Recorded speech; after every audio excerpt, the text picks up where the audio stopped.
So, should I just start? When you're ready. All right, so, hello, I'm Kedar, and today I have a topic that's going to be pretty important to us in the next couple of years, because we're going to be pretty independent, we're going to be out of our parents' houses, working, and we're going to have our own insurance too. That topic is especially important to us is healthcare, specifically the concept of universal healthcare in the United States. The current Republican-led government is planning to repeal the Patient Protection and Affordable Care Act, more commonly known as Obamacare. Obviously, this act is extremely polarized. You have Obama's supporters saying it's a crowning achievement in his presidency. However, his critics say it's one of the biggest failures they've ever seen. Either way, it's a step closer to universal health care. My argument to you today is that universal health care would fail to be beneficial to the people of the United States. This claim is substantiated by 3 points. The first is the federal government is inefficient at nearly everything they do. The second, that taxes on everyone would skyrocket. And the third, is competition in the medical sector would be suppressed by a public entity. Before we go into those points, let's define exactly what universal healthcare is. The definition given by the World Health Organization, or the WHO, is that universal healthcare means that all people and communities can use promotive, preventative, curative, rehabilitative, and palliative health services that they need of sufficient quality to be effective, while also ensuring that the use of these services does not expose the user to financial hardship. To put it in simpler terms, universal healthcare looks to supply healthcare to everyone, rich or poor. Although this sounds amazing in theory, it's hard to implement, especially in a country like ours. So, my first point, the government would fail to successfully maintain the system. Look at Medicare, which is care for older people, Medicaid, which is care for the impoverished, and other social programs already in place. The US Office of Management and Budget shows that spending on social programs increased by 5.1%. This means that our spending on social benefits doubles every 19 years. This contrasts with the US Census Bureau illustrating that our population only grows by 1.1%. This is almost a 5-to-1 ratio in growths every year, and this is obviously due to overspending by the government. David B. Malhusen, a PhD in public policy, claims that the evidence clearly shows that federal social programs are ineffective. Our nation faces a severe debt crisis that threatens our very future. Americans should not fear eliminating social programs. As can be seen, we can't even handle our current social benefit programs, let alone one that could cover everybody in the United States. The government is just too inefficient. So my second point to you is that universal healthcare would cause greater financial and physical pressure on everyone on the socioeconomic ladder.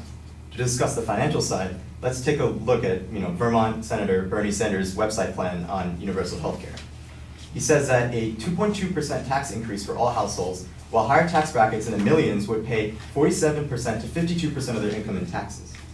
This is not including other expenses. This is literally just his healthcare tax plan.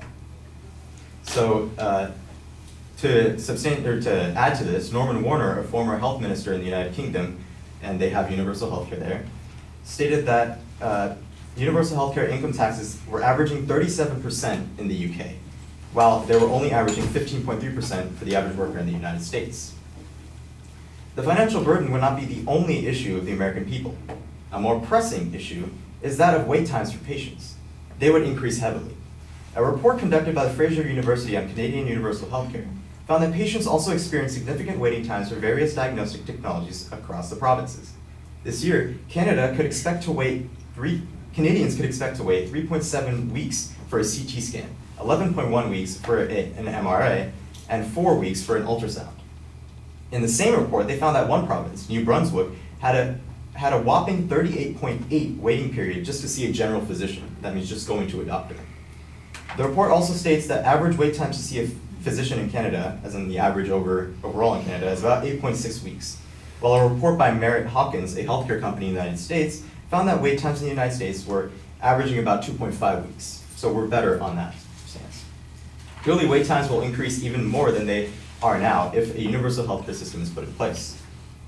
So my third point to you is that we wouldn't just be affected by, or we ourselves wouldn't be affected, but also the public healthcare system as a whole would be affected. Because privatized healthcare increases competition and ingenuity in the medical field. With the implementation of universal healthcare, healthcare companies would be dissolved and their assets formed into one single payer dealer that the government controls.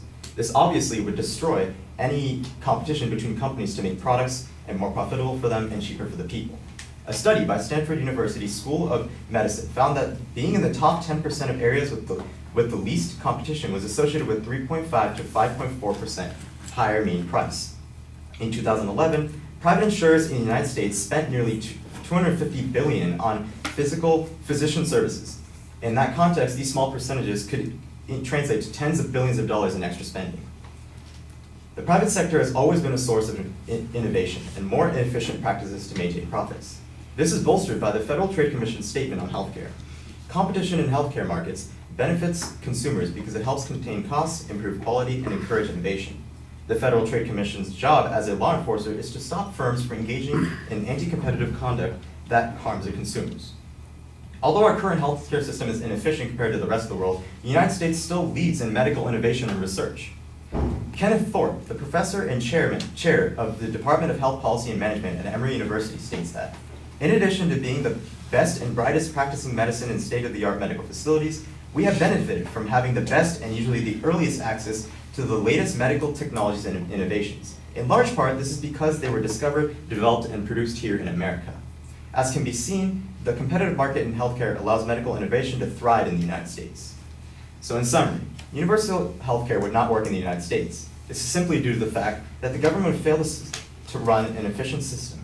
The average American taxpayer would suffer losses both in care and in actual taxes, and the medical innovation from competition due to privatized healthcare would be lost. Thank you.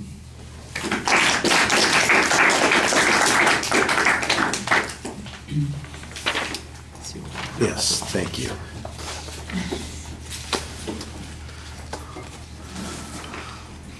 No, I thought you made a nice attempt to pull the audience in at the beginning and give them a justification for listening to the speech. There's an excellent statement of the proposition, a very clear, thorough outline of what the supporting structure is. Some of the terminology that you used in the preview is not the same as it was in the body of the speech, but the general inferences that you have on those points is pretty much the same. So it's not like the arguments were out of place, it's just that the language changed a little bit between the preview and the argument itself.